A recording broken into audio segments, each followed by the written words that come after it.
Hello viewers, welcome to my channel everyone.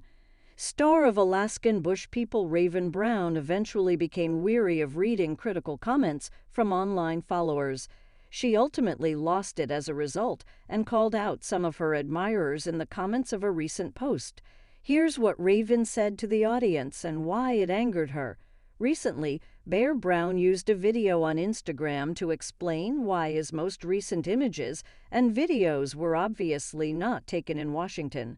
Stay with us by subscribing the channel to get all the latest news of Alaskan Bush people and press the bell button. While fans who actually pay attention to the Alaskan Bush people stars knew where they were, Bear likely heard enough confusion about his whereabouts that he wanted to let people know where he was right now.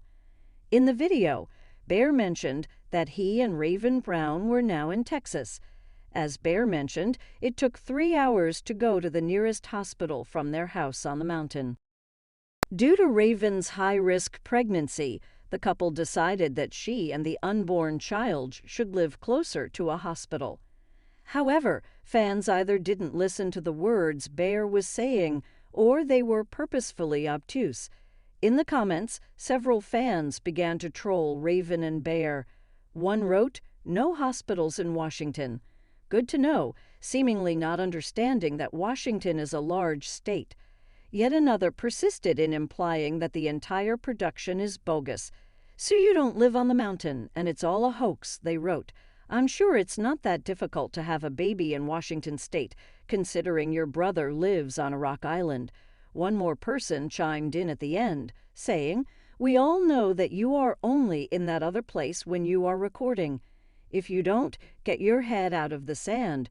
We caught on to you years ago." Raiven got sick of the comments, and she didn't waste time putting fans in their place.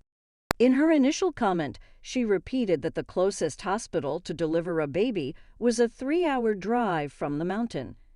She then said that they spent the first half of the pregnancy on the mountain with his family, and they are spending the second half with her family in Texas. This was not enough for some fans. After more comments from rude and disrespectful fans, Raiven said they had no common sense. She went on to remind everyone that I'm high risk and have weekly appointments for weeks now. She mentioned driving 6 hours round trip was out of the question. Bear's sister-in-law Rain said that she and Noah did the same thing as well. She wrote that the mountain was far too far away from a decent hospital, and it is much better safe than sorry. "We made the choice for our son, not social media or anybody else. Baby's safety comes first, and it made the most sense," Raiven finished.